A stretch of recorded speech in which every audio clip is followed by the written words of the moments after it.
nshuti bavandimwe, ihangane mwene data ihangane, iwe ryose rikujomba nshuti, iwe ryabanje kujomba ihangane, ihangane mwene data ihangane, iwe ryose rikujomba nshuti, iwe ryabanje kujomba ihangane.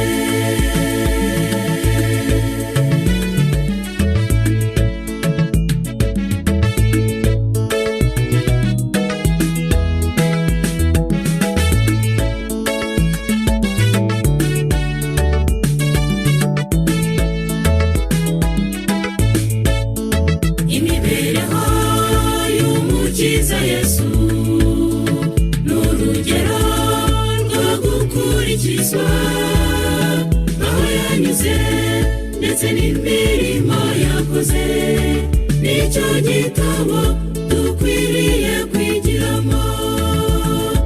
Ihangane mwene data ihangane, iwe ryose rikujomba nshuti, iwe ryabanje kujomba ihangane, ihangane mwene data ihangane, iwe ryose rikujomba nshuti, iwe ryabanje kujomba ihangane.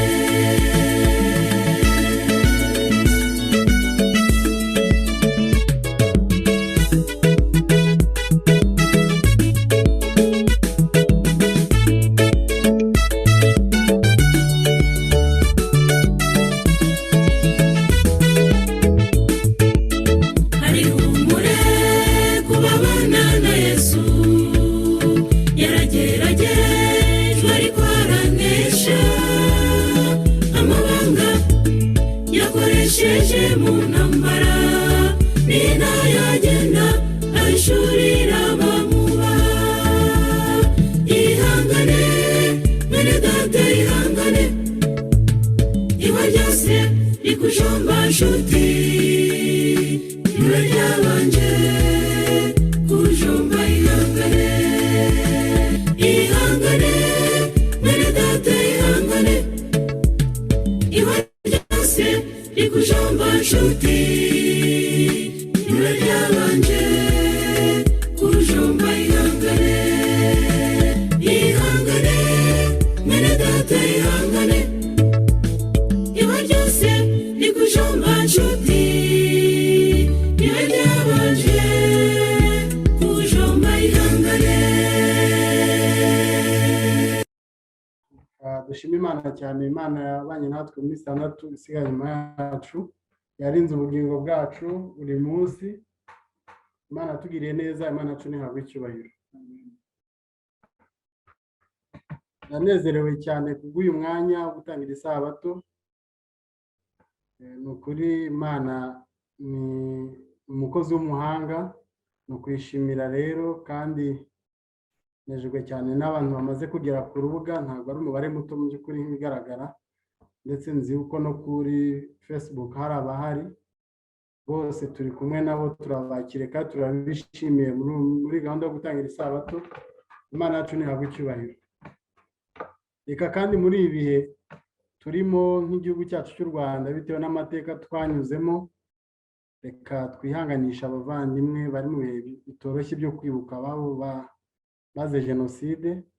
Ibi biba bigoye, nk'abakristo tugomba kubaba hafi tukabahumuriza uko Imana ibidusaba. Rero Imana ibidufashe kugira ngo dukomeze dufatane mu mugongo muri ibi bihe bigoye. Muri umugoroba nejejwe cyane no kugira ngo tuganire amagambo atubwira uko mwabonye insanganyamatsiko dufite muri uyu mugoroba, amatsiko tuganira hamwe muri uyu mugoroba. Ndasaba Imana kugira ngo Imana ize kuduha cyangwa se ize kutwumvisha message yifuza ko twumva muri uyu mugoroba, muri kino cyigisho cyacu dufite muri uyu mugoroba. Tumaze kuri indirimbo ya 311. Mu by'ukuri ni indirimbo nabashe gusoma, nabanje nayisoma amagambo yayo, ariko ifite amagambo akomeye urebye nko mu gice cya mbere kiratangira kivuga ngo mu Kristo ube maso. Muri iyi ngingo muri iyi ndirimbo iri jambo rigenda rigaruka, mu Kristo ube maso nturuhuke na hato, akaga kari hafi usenge. Uretse kuba maso gusa, indirimbo cyangwa se umuhimbyi w'indirimbo yagiye ararikira abantu, ariko yagiye yongeraho n'ikintu cyo gusenga, kuko abakristo ntabwo gusenga bishobora gusigara muri gahunda yo kuba maso. Tugomba kuba maso kandi tunasenga. Igice cya kabiri, umwanditsi w'indirimbo yavuze ngo ababisha b'Imana bajya bakubikira bagucira ibico usenge. Nimukomeza muri iyi ndirimbo murasanga dukangurirwa kuba maso dusenga. Nk'abakristo ni ibintu bibiri bijyana, yuko tugomba kuba maso dusenga kandi twiga ijambo ry'Imana. Rero ni ibihe tugezemo kandi ibihe bidusaba gusaba Imana kugira ngo iduhumure amaso tubashe kureba ibihe turimo, ibihe bigoye, ibihe biruhije. Ni ibihe dusaba kugira ngo Imana ibashe kudukora ku maso kugira ngo duhumuke nk'uko iduha amasezerano yayo. Kuba maso rero tugiye kureba icyo ijambo ry'Imana tubwira muri iyi nsanganyamatsiko muri mugoroba. Turahera mu gitabo cy'Abaroma turebe icyo ijambo ry'Imana ritubwira. Igitabo cy'Abaroma mu gice cyaho cya 13:11 ni isomo tuhasanga Pawulo yandikira Abaroma inama babwira. Hari amagambo yababwiye.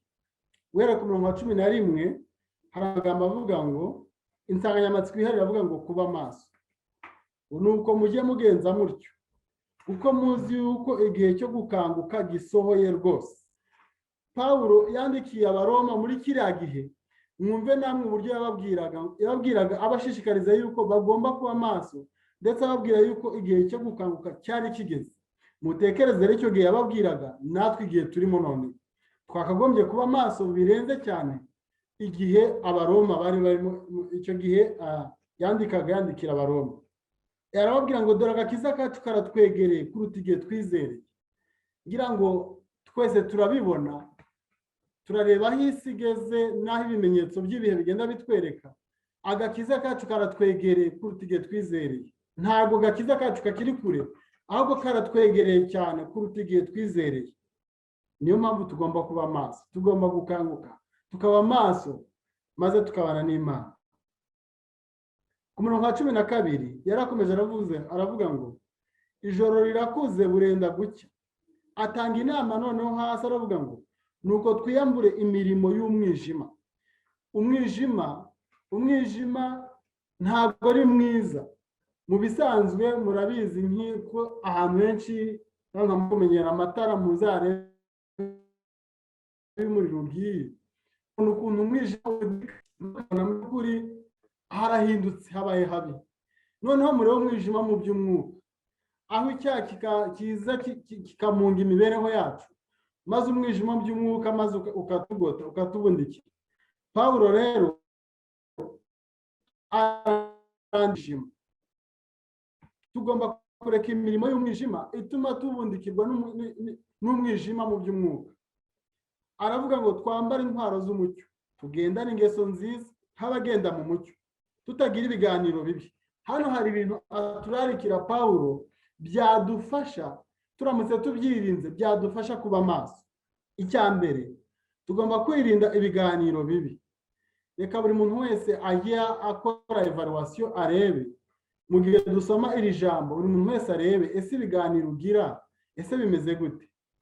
Ijambo ry'Imana ratubwira ngo abubaha Uwiteka baraganira, maze Uwiteka agatega amatwi akumva, kandi ngo bikandikwa imbere y'Imana. Pawulo arongera atubwira ngo tugomba kwirinda ibiganiro bibi, tudasinda, tudasambana, tudakora iby'isoni nke, tudatongana kandi tutagira ishyari. Ahubwo mwambara umwami Yesu Kristo, kandi ntimuhe urwaho imibiri yanyu kugira ngo ikore ibyo yifuza. Pawulo araduha inama zatubashisha kuba maso muri ibihe turimo, zatubashisha kubana n'umukiza wacu mu rugendo rugufi rusigaye kugira ngo Yesu asange turi maso. Satani arifuza yuko atubundikiza umwijima w'icyaha, arifuza kutugotesha umwijima ukabundikira imibereho yacu. Ariko Yesu arifuza ko tuba maso dukanguka, tukirinda imirimo y'umwijima, maze kugira ngo tubashe kubona umucyo umuturukaho. Reka njye nawe muri umugoroba duharanire kugira ngo tube maso muri ibi bihe turimo. Ni ibihe bigoye, ni ibihe biruhije, aho imibereho ya mwene muntu igenda imungwa n'icyaha cyane. Dukeneye kuba maso muri ibi bihe turimo kuruta igihe twizereye. Reba igihe wamenyeye ubutumwa bwiza, nanjye mbirebe, urebe igihe umaze mu itorero. Buri muntu wese akora isuzuma ku giti cye, arebe igihe yamenyeye ubutumwa bwiza, maze amenye yuko agakiza ke kamwegereye kuruta igihe yizereye. Ijambo ry'Imana rero rigakomeza ritubwira, reka tujye muri Matayo, tuhasanga igitekerezo tuzi twese cy'abakobwa 10. Reka twongere tugisome, tukibukiranye, tukireho, turebe bano bakobwa 10 bari batumiwe nk'uko mu buzima busanzwe dutumirwa muri Matayo 25 ku murongo wa mbere. Nk'uko natwe dutumirwa mu bukwe, abakobwa nabo bari batumiwe bagomba gutaha ubukwe. Mu by'ukuri hari ibyo bagombaga kuba bujuje nk'abakobwa bari batumiwe, ariko reka tugiye kureba, nubwo bari abakobwa 10, hari itandukaniro bari bafite, hari icyabatandukanyaga. Reka turebe noneho buri muntu wese aze kwisuzuma, arebe aho ahagaze, arebe umwanya arimo, kugira ngo habashe kugira impinduka mu mibereho yacu ya buri munsi. Umugani w'abakobwa 10. Icyo gihe ubwami bwo mu ijuru buzagereranywa n'abakobwa 10 bajyanye amatabaza yabo. Aba bakobwa ntago bose bagiye bafite amatabaza yabo. Uko bari 10 bose, cyambere bari abakobwa kandi bari bafite amatabaza yabo. Nta numwe wagiye mu bukwe adafite itabaza. Reka dukomeze twumve. Bajya gusanganira umukwe, bose bagiye gusanganira umukwe bafite amatabaza yabo. Ariko muri abo 10, 5 bari abapfu, abandi 5 bari abanyabwenge. Hano rero niho itandukaniro ritangira kugaragara. Kaba ari akaga gakomeye aho umuntu yitwa umukobwa, ngira ngo wenda abakuru barabyumva, kwitwa ngo umukobwa ni ikintu gifite agaciro cyane, ndetse ababyeyi bakuru barabizi. Mu mateka ya mbere, umubyeyi yabaga yashyingije umukobwa, bagasanga agifite indangagaciro ze, byahagishema umuryango. Hano rero natwe turi abakobwa ba Kristo, tugomba kugira indangagaciro za Kristo zituranga. Aba rero bari abakobwa bose, ndetse bari bafite amatabaza yabo, bajya gusanganira ku murongo wa 2. Ariko muri abo 5, muri abo 10, 5 bari abapfu, abandi 5 bari abanyabwenge. Muri umugoroba nakwifuriza buri muntu wese turi kumwe ku rubuga kuba muri aba 5 b'abanyabwenge. Dukomeze twumve hepfo ku murongo wa 3. Abapfu bajyanye amatabaza yabo, kibajyana n'amavuta. Umugabane umwe w'abakobwa 5 b'abapfu bajyanye amatabaza yabo, ariko atagira amavuta. Ngaka akaga gakomeye cyane muri gihe tugezemo, aho usanga tubura amavuta mu mperezo zacu. Ugasanga dufite amatabaza ariko nta mavuta. Amavuta mu ijambo ry'Imana riyagereranya na Mwuka Wera. Dukeneye kugira Mwuka Wera mu mibereho yacu kugira ngo adushoboze guhangana n'ibihe tugezemo bigoye. Aba5 bajyanye amatabaza yabo, ntibajyana n'amavuta. Ariko abanyabwenge bo bajyanye amavuta mu mperezo zabo hamwe n'amatabaza yabo. Umukwe atinze, bose barahunikira, barasinzira. Uko bigaragara, aba bakobwa bose bageze igihe barasinzira. Ariko nimubibona, abakobwa 5 b'abanyabwenge bari bafite amatabaza yabo, bafite n'amavuta. Ntabwo basinziriye nk'abandi bose, bari basinziranye amavuta mu mperezo zabo. Ariko abapfu basinziye bafite amatabaza ariko nta mavuta. Igihe cyarageze rero ku murongo wa 6, mu gicuku nijoro habaho urusaku ngo umukwe araje, nimusohoke umusanganire. Maze abakobwa bose barahaguruka, baboneza amatabaza yabo. Abapfu babwira abanyabwenge bati, nimuduhe ku mavuta yanyu kuko amatabaza yacu azima. Ariko abanyabwenge barabahakanira bati, oya, twira twese, ahubwo nimujye mu bahanjuzi muyigurire. Igihe cyarageze, igihe cyo gukanguka kira, maze aba5 b'abanyabwenge barahaguruka, baboneza amatabaza yabo. Tugeze mu gihe cyo kuboneza amatabaza yacu. Dufite n'indirimbo nzane nkunda itubwira ngo tuboneze amatabaza. iki gihe tugeze mu nicyo gukanguka tukava mu bitotsi turimo tukaboneza yacu.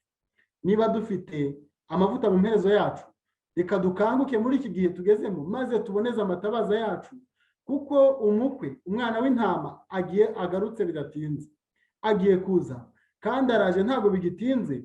Reka habeho gukanguka muri ibi bihe turimo maze tuboneze amatabaza yacu, tumurikire n'abandi bataramenya ubutumwa bwiza, maze ubwo umukwe agiye kuza asange rwose twiteguye kumusanganira.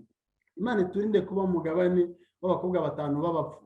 Abakobwa batanu b'abapfu nubwo bari abakobwa, ariko hari ibintu byinshi baburaga, amavuta ariyo mwuka wera. Natwe rero dukeneye kwisuzuma tukareba mu mibereho yacu ya Kristo nk'abantu bamenye ubutumwa bwiza bw'iritorero.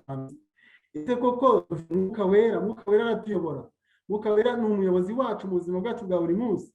Reka dushime Data wa twese ko yatwemereye yuko azaduha mwuka wera. Ntago umuntu usabye mwuka wera isengesho rye ntago ripendinga, ntago ritegereza, ahubwo iyo usenze usaba mwuka wera Imana iramuguha akaza ku mugenga imibereho yawe. Nahanjye nawe rero kugira ngo muri uyu mugoroba turebe niba koko dufite mwuka wera tuyoborwa nawe. Niba tuyoborwa nawe turahirwa, kuko ntabwo tuzasinzira nk'abandi, ahubwo ibe turimo turasabwa gukanguka maze tukaboneza amatabaza yacu, tukitegura umukwe wacu uje bidatinze. Dukeneye kuba maso muri bihe turimo. Irindi somo tureba riri mu gitabo cya Luka. Tugiye mu gitabo cya Luka, ubutumwa bwiza bwanditswe na Luka, turebe mu gice cya 12, turebe icyo ijambo ry'Imana ritubwira. Luka 12 ku murongo wa 35. Luka 12 ku murongo wa 35. Hari isomo dusanzwe tuzi twese ritubwira ngo tube maso dutegereje kugaruka k'Umwami Yesu. Tube maso. Urebye muri Bibiliya harimo amasomo menshi cyane, menshi adusaba kuba maso. N'iri rero ririmo riratubwira ngo tube maso dutegereje kugaruka k'Umwami Yesu. Ntabwo dukeneye gutegereza Umwami Yesu dusinziriye muri mwuka, ahubwo turasabwa gutegereza Umwami Yesu turi maso. Ku murongo wa 35 hari amagambo avuga ngo muhore mukenyeye kandi amatabaza yanyu yake. Tumaze kubona yuko abakobwa b'abanyabwenge bari bafite amatabaza yabo kandi bafite n'amavuta mu mperezo zabo, ndetse igihe cyarageze baboneza amatabaza yabo basanganira umukwe. Natwe noneho nk'abakobwa ba Kristo bari muri ibihe bya nyuma by'isi, ijambo ry'Imana muri umugoroba riraturarikira guhora dukenyeye kandi amatabaza yacu yaka. Ni ikintu nakwifuriza buri muntu wese, nanjye nkacyifuriza. Ijambo ry'Imana rirakomeza ritubwira ngo mumere nk'abantu bategereza shebuja ahagaruka ava mu bukwe, kugira ngo ubwo azaza nakomanga mumukingurire vuba. Hahirwa abagaragu shebuja azaza agasanga maso. Ndabwira ukuri yuko azakenyera akabicaza akabahereza. Imana ntihabwe icyubahiro. Hahirwa abagaragu shebuja azaza agasanga bari maso. Dukeneye kuba maso muri ibi bihe byacu. Dukeneye gukanguka, tugakanguka mu by'umwuka, tukirinda ibitotsi byo mu by'umwuka, maze tukaba maso. Uko Umwami wacu Yesu Kristo agiye kwerekanwa bidatinze, nakwifuriza buri wese kugira ngo abe maso, akanguke, arebe ibi byo Satani amuzirikisha kugira ngo amusinzirize, maze abice, ace ingoyi z'umwanzi, maze abashe kuba maso, akanguke rwose, ategereze ari maso. Ijambo ry'Imana gakomeza ridukangurira kuba maso muri ibi turimo. Mariko mu gitabo cya Mariko gice cya 14 naho reka turebe irindi somo riturarikira. Mariko 14 ku murongo wa 32 turebe irindi somo rihari. Mariko igice cya 14 ku murongo wa 32 turahasanga igitekerezo dusoma twese kandi tuzi. Umwami Yesu ari mu rugamba rwo gucungura njyewe nawe, yageze igihe cyo nk'uko yabigenzaga, yarasengaga, yakundaga gusenga buri gihe. Indirimbo twabonye twahereho yatubwiye ko tugomba kuba amaso kandi dusenga. Niko Umwami Yesu yabagaho. ubwo yasengaga no mu gashyamba i Getsemani. Reka twumve uko byagenze. Abigishwa yari yatoranyije kugira ngo bamube hafi, mwumve uko byabagendekeye. Bagera ahitwa i Getsemani, maze abwira abigishwa be ati, nimube mwicaye hano mbanze nsenge. Ajyana Petero na Yohana na Yakobo na Yohana. Yatoranyije mu bigishwa be, atoranya abo yabonaga yuko bamuba hafi, bakaba maso bakamuba bugufi. Atoranya rero Petero, Yohana na Yakobo, maze uko ari batatu ajyana nabo, yegera imbere gatoya ari kumwe nabo. Atangira kumirwa no guhagarika umutima cyane. Arababwira ati, umutima wanjye ufite agahinda kenshi kenda kunyica, mugume hano mube maso. Yesu abwira abigishwa batatu yari yatoranyije, arababwira ngo mugume hafi yanjye kandi mube maso. Ese niko byagenze? Reka twumve. Ku murongo wa 35, Yesu yigira imbere ho hato, yubama hasi arasenga ngo niba bishoboka icyo gihe kimurenge, ati, Aba Data, byose biragushobokera, undenze iki gikombe, ariko bye kuba uko njyewe nshaka, ahubwo bibe uko ushaka. Ku murongo wa 37, Yesu amaze gusenga araza, asanga abigishwa batatu basinziriye. Abaza Petero ati, Simoni, urasinziriye? Ni nkaho nge nawe muri umugoroba Imana itubaza ngo impamvu urasinziriye, nawe runaka urasinziriye. Iri hamagarwa cya kino kibazo kiratubaza nge nawe. Ntabwo kikibaza bari abigishwa bari batoranyijwe, ahubwo ni ikibazo kitubaza muri iki gihe. Ese urasinziriye n'ibihe turimo? Urasinziriye naho isigeze? Urasinziriye n'uburyo ibimenyetso byerekana ko umukiza ari bugufi? Kaba ari akaga gakomeye niba dusinziriye. Ijambo ry'Imana riratubaza muri umugoroba ngo mbese urasinziriye? Niba usinziriye kanguka, kuko ni igihe cyo kuboneza amatabaza. Ni igihe tugomba tukaboneza amatabaza yacu, tukamurikira ahatuzengurutse, ababondikiwe n'umwijima bakabona umucyo uturutse ku matabaza yacu. Rero hano Yesu abwira Petero, Simoni Petero aramubwira ngo urasinziriye. Aramubwira ngo harya ntubashije kubana amaso nanjye n'isaha imwe? Ubuze isaha imwe yo kubana amaso nanjye mu buzima bwacu?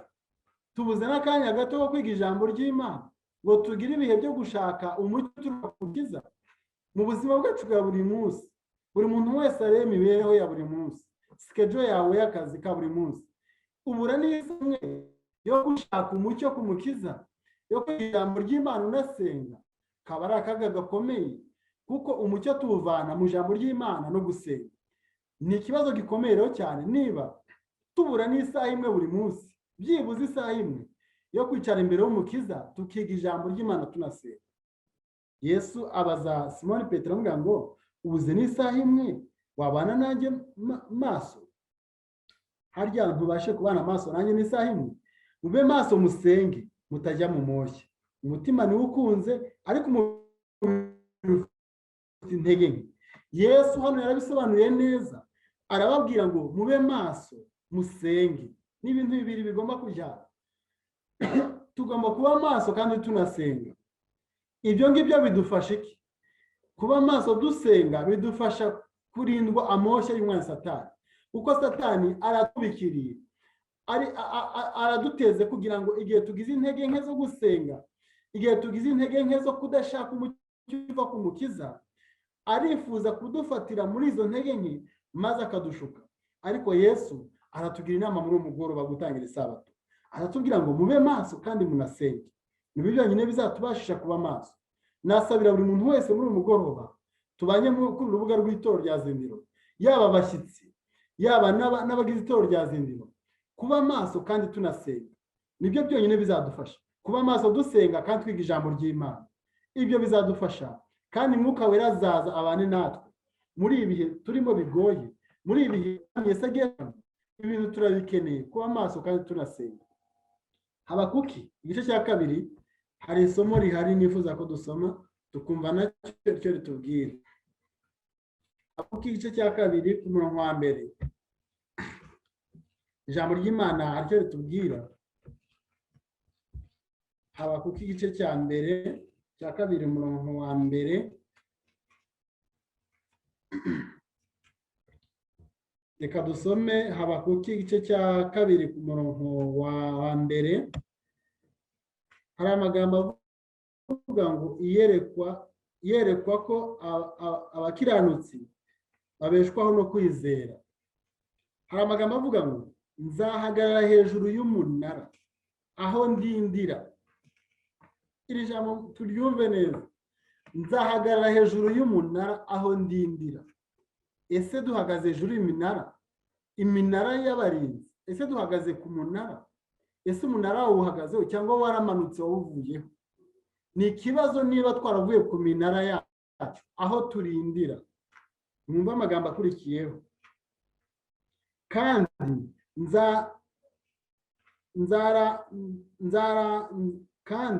nzaranguruza ndebe aho ari, numve icyo ambwira, nuko nzasubiza ku bw'icyo namuganije.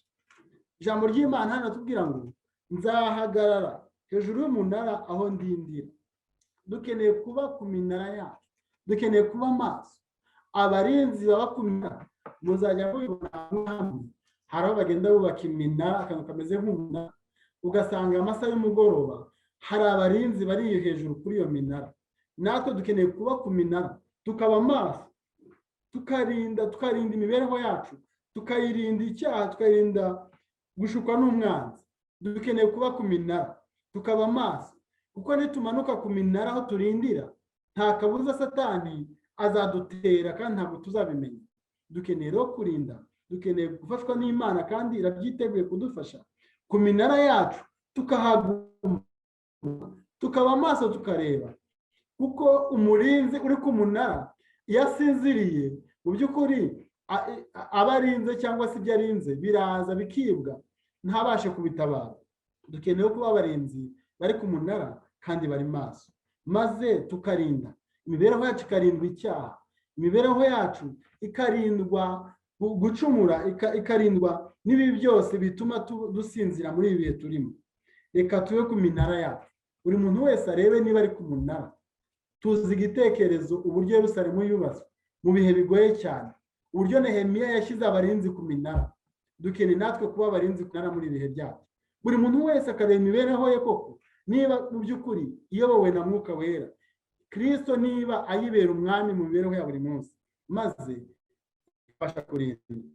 Nasabira buri muntu wese muri umugoroba kugira ngo abe umurinzi ku munara, kugira ngo Yesu amufashe kurindwa ibishuko, kurindwa ibitero by'umwanzi Satani bigenda bitera abakristo muri ibi bihe, aho usanga abantu benshi bagiye batandukira bakava mu byo twizera. Mu by'ukuri hari abamanutse ku minara yabo, hari abamanutse ku minara, batakiri ku minara, batakiri abarinzi ku minara. Ariko niba ukiri ku munara wawe, guma hejuru ku munara. Yesu ari kumwe nawe, kandi ku munara wawe uzaharindirwa ibitero by'umwanzi. Ariko numanuka ku munara wawe, nta kabuza Satani azagutera. Reka muri umugoroba buri muntu wese aharanire kuba ku munara we kugira ngo abashe kurinda. Urwa kabiri rwa Timoteyo, twumve icyo Pawulo yandikiye Timoteyo. Ni isomo nyankunda cyane. Pawulo mu minsi ye ya nyuma yagize icyivugo, ngira ngo njye nawe ahari twakwifuza mu minsi yacu ya nyuma yo kubaho kwacu, yuko natwe twakigira.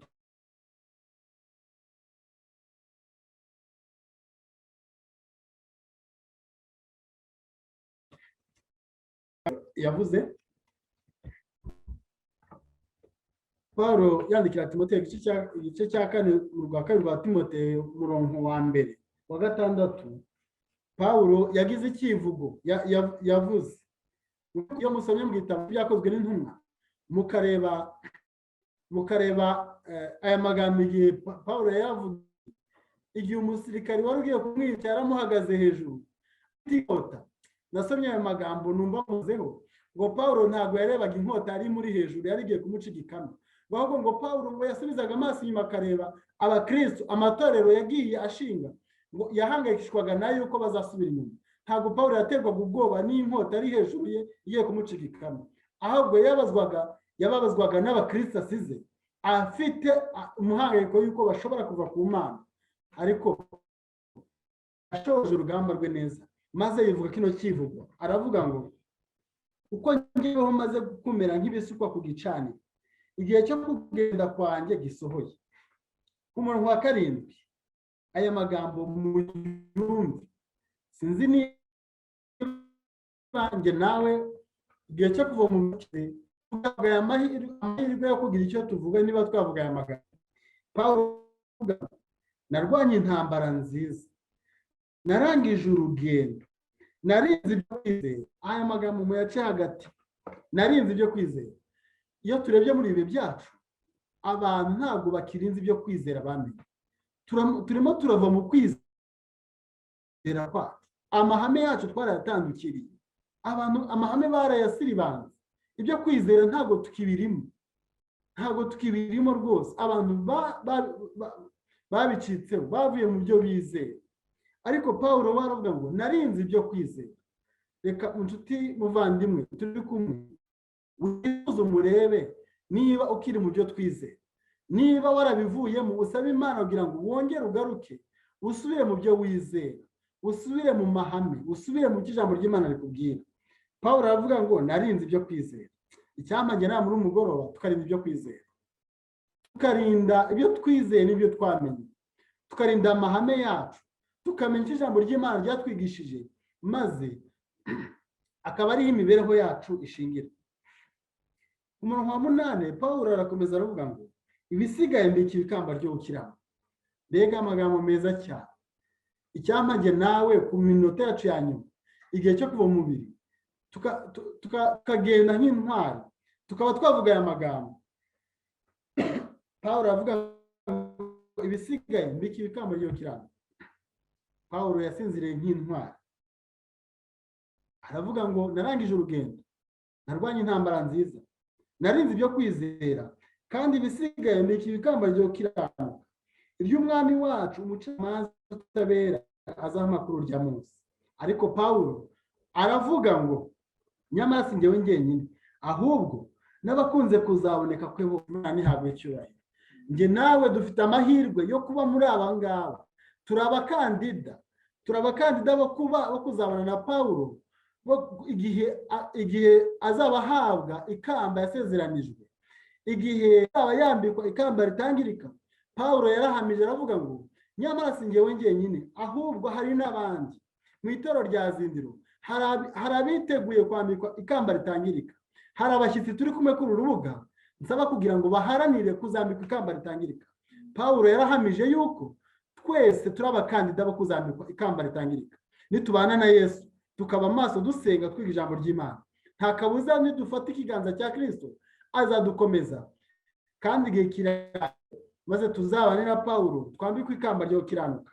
Ni iby'igiciro cyane ngo Kristo nshuti yanjye turi kumwe mu gukura urubuga mu gutangira isabato, kuzambikwa ikamba ryo gukiranuka, aho icyaha kitazongera kubaho, aho tuzaba tunesheje, aho ibitero by'umwanzi Satani bitazongera kudutera. Azaba ari ibihe byiza cyane.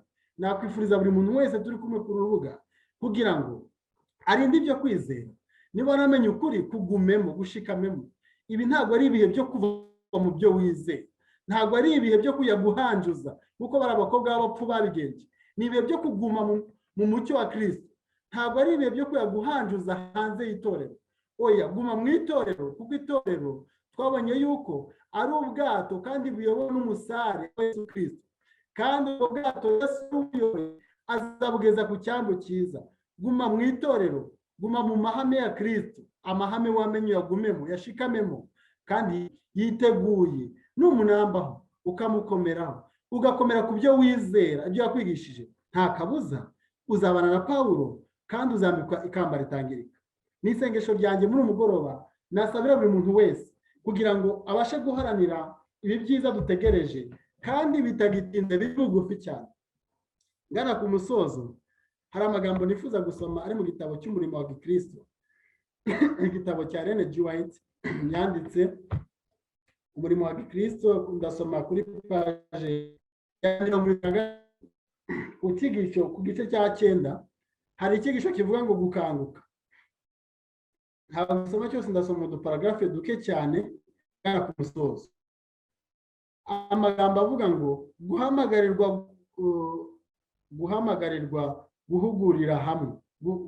guhurira hamwe. Umujakazi w'Imana yatangira avuga ngo mureke inkuru y'ubutumwa bwiza yumvikane hose mu matorero yacu, ibahamagarira gukora ibikorwa biheruka isi yose.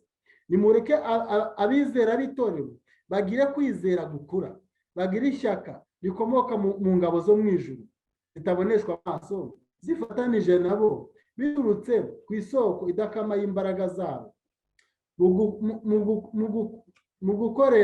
gukomera k'umwami biyemeje gukorera, ndetse no mu bubasha bw'umuyobozi wabo, abishyira mu bubasha bw'Imana kugira ngo bayoborwe kandi bigishwe nayo.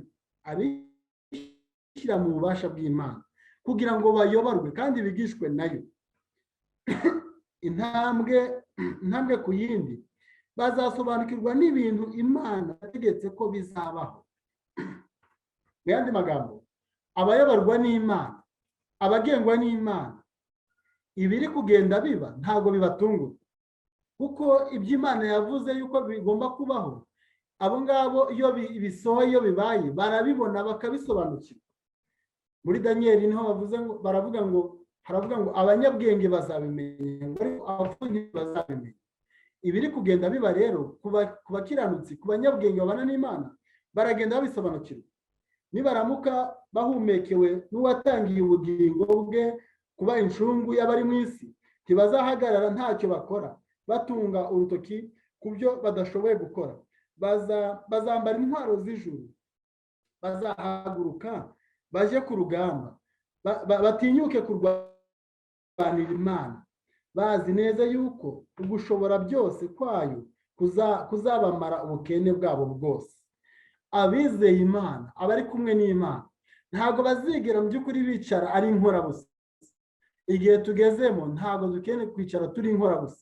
Umurimo ni mugari, umurimo urimo uragana ku musozo. Hari imitima itaramenya ubutumwa bwiza. Yesu arifuza kudukoresha njye nawe kugira ngo abo ngabo nabo tubagereho muri minota ya nyuma. Yesu arifuza kugira ngo tubagereho. Hasi hari amagambo avuga ngo nimutyo dukanguke, urugamba rurakomeje, urugamba ruri hafi, ruri hagati y'icyiza n'ikibi, rurenda kugera ku musozo. Mureke tugende twiyerekana munsi y'ibendera ry'ikomangoma Emmanuel risizwe amaraso, kandi turwane intambara nziza yo kwizera, maze duhabwe icyubahiro cy'iteka ryose, kubera ko kuri kuzatsinda kandi tuzarushishwaho kunesha n'uwadukunze. Imana nihabwe icyubahiro. Mureke dukanguke, abagize itorero rya Zindiro, abashyitsi turi kumwe muri uyu mugoroba. Ubutumwa bwiza buraturarikira gukanguka, tukaba amaso, tukabana n'Imana dusenga. Iyi si ngo dukende n'igicucu cy'umwijima bitewe n'icyaha cyayijemo, ariko Yesu aratumurikira. Yesu arifuza kutubera umucyo mu rugendo dusigaje kuri iyi si, kugira ngo tubashe guhabwa ibyasezeranijwe. Kuri paji ya 74 hari andi magambo avuga ngo nta gihe dufite cyo gupfusha ubusa, iherezo rya byose riri bugufi, bidatinze inzira zo kunyuzamo ukuri ngo kugere ku bantu ziraba zirimo inzitizi, ku buryo bizadusaba kuyicamo mu buryo bugoye. Hazakorwa ibishoboka byose ngo inzira z'intumwa z'Uwiteka zizitirwe, kugira ngo ze gushobora gukora ibyo zashoboraga gukora uyu munsi.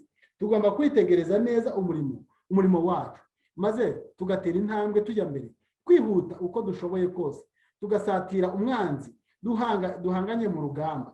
Nkurikije umucyo nahawe Ellen White n'Imana, nzi yuko abakozi b'umwami w'umwijima bari gukorana n'imbaraga nyinshi z'ikuzimu, kandi Satani aratera intambwe yomboka buhoro buhoro kugira ngo agwe gitumo abasinziriye. Akaga gakomeye. Satani arimo araza buhoro buhoro, arimo araza yegera abasinziriye kugira ngo abagwe gitumo. Nanjye narugira ngo dukanguke, Satani atatugwa gitumo agasanga dusinziriye.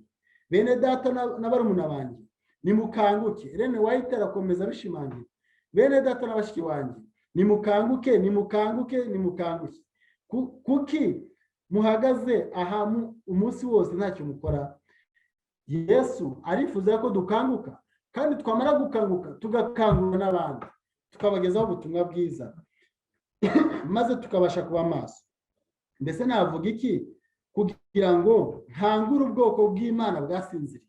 Ellen G. White aravuga ngo mbese nakora iki? Ni iki nshigaje gukora? Nakwandika iki kugira ngo nkangure ubwoko bw'Imana businziriye? Ni igihe nge nawe dukeneye gukanguka muri ibi bihe bya nyuma, muri ibi bihe turimo. Reka tube maso kandi dukanguke.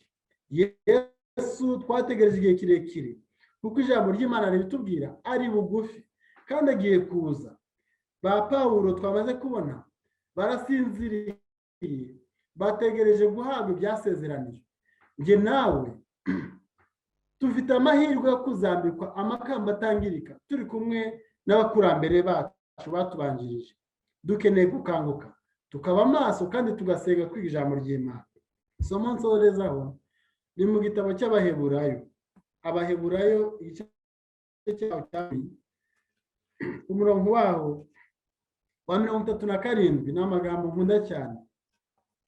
Abaheburayo igice cya 10 ku murongo wa 37 hari amagambo atubwira ngo haracyasigaye igihe kigufi cyane, haracyasigaye igihe kigufi cyane, kandi uzaza ntazatinda. Imana idufashe muri umugoroba kugira ngo dusobanukirwe yuko hasigaye igihe kigufi cyane kandi uzaza ntabwo agitinze. Yesu ari bugufi, Yesu ntabwo agitinze. Mu by'ukuri araje bidatinze, kuko ijambo ry'Imana ritubwiye hasigaye igihe kigufi cyane. Abibwira yuko Yesu agitinze barishuka cyane. Reka dukanguke nge nawe, maze twambare intwaro zose z'Imana, tubashe guhangana na Satani ushaka kutugwa gitumo, tubashe kumurwanya kandi dushorewe na Data wa twese. Maze igihe kigufi cyane gisigaye, Yesu ubwo agiye kwerekanwa mu butware mu bwiza, tuzamusangane tuvuge ngo kaze mwami twategereje igihe kirekire, kaze mukiza mwiza waducunguye, kaze Yesu uje neza utuzaniye agakiza, maze tuzamusanganire. Iryo niryo sengesho ryanjye muri umugoroba. Nsabira buri muntu wese twabanye kuri urubuga, nsabira buri muntu wese wumvishe message imusaba kuba amaso muri ibi bigoye, nsabira abashyitsi twabanye kuri urubuga ngo muri umugoroba Imana idufashe kuba maso, Imana idufashe gukanguka muri ibi bihe bigoye, kugira ngo Yesu mwiza ubwo agiye kwerekanwa bidatinze azasange twarabaye maso, twarabanye nawe maso muri umurimo tumukorera, kugira ngo tuzambikwe amakamba atangirika. Niko gusenga kwanjye nsabira buri muntu wese, Imana ibidushoboze mu izina rya Yesu, amen.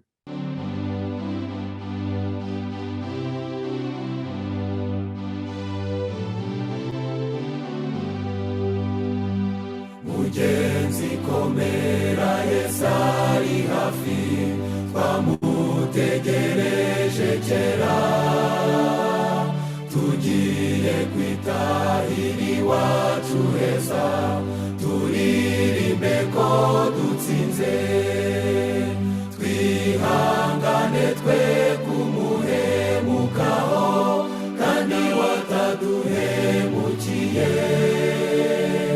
yatweretse urukundo ruhebuje, nirwo rwatumye adupfira. Mugenzi komera, utegereze umudugudu w'izahabu, wateguriwe abakiranutsi, niho tuzaruhukira.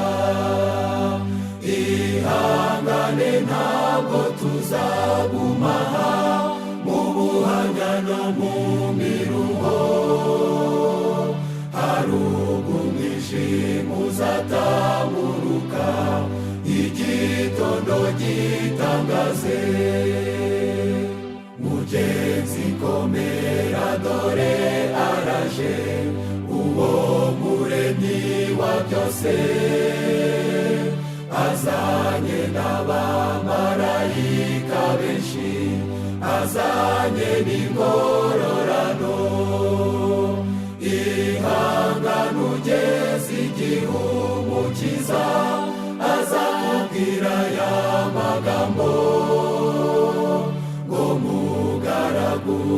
inzu ukiranuka igire mu munezero. Mugenzi ujya uhora wihanganye, komeza kwizera kwawe, amarira yawe ahanagurwe, maze uzahabwe n'ikamba. Ihangane mwene data, ni koko isezerano rye ni impamo, uzibanirayo n'abakijijwe na Yesu umukiza wacu. Aduhe Imana icyubahiro maze dusenge. Data mwiza uri mu ijuru, Mana icyubahiro gikomeye, turagushimye cyane. Tugushimiye ko wabanye natwe mu kubaho kwacu, tugushimiye ko wemeye ko tugera muri uwo munsi mwiza w'isabato kuri iyi tariki. Izina ryawe ryerane rihimbazwe. Tugushimiye ko umaze kuganira natwe mu ijambo ryawe, aho turarikiye kuba maso, aho turarikiye Nyagasani gukanguka, tukambara intwaro zose zawe, tukaba maso, tukiga ijambo ryawe kandi tunasenga, kugira ngo dukomeze tube mu mucyo utumurikishiriza. Tubonye ko ugiye kwerekanwa bidatinze, kandi ugiye kuza kugororera abakwizeye. Data mwiza, turagusabye cyane ngo tubashe kuba maso muri ibihe bya nyuma. Yesu mwiza, ugiye kwerekanwa tuzagusangane twishimye. Nsabiye abana bawe bose twateraniye muri uyu mugoroba dutangira isabato, nsabiye abashyitsi Nyagasani twabanye, kugira ngo ijambo ryawe riyoborwe na Mwuka Wera mu bwenge bwabo, kugira ngo babashe kuryumva neza kandi habe no kuryumvira. Maze Yesu mwiza, dufate ibyemezo byiza bituma tuba mu ruhande rwawe, dutebutse kuza kwawe, turinde kubaho turi inkorabusa muri uyu murimo, ahubwo Nyagasani tuba abafatanyabikorwa nawe, maze tugukorere. Yesu mwiza, ugiye kwerekanwa bidatinze, tuzagusangana twishimye. Dutangira amasaha yera, turagusabye ngo weze imibereho yacu, kandi nsabiye buri muntu wese, nsabiye imiryango rya Zindiro, nsabiye imiryango y'abashyitsi turi kumwe, kugira ngo uzabahe umugisha uturuka mu kubahiriza isabato, bazabone ubwiza bwawe muri aya masaha yera y'isabato. Gahunda zateguwe muri uyu munsi mwiza w'isabato zizubaka imibereho yacu. Kize mu biganza byawe abafite gahunda guhera none kuzageza ejo isabato ishoje, ngo bazakoreshwe nawe Data mwiza. Dore tubisabye mu izina ry'Umwami Yesu Kristo, amen. Amen.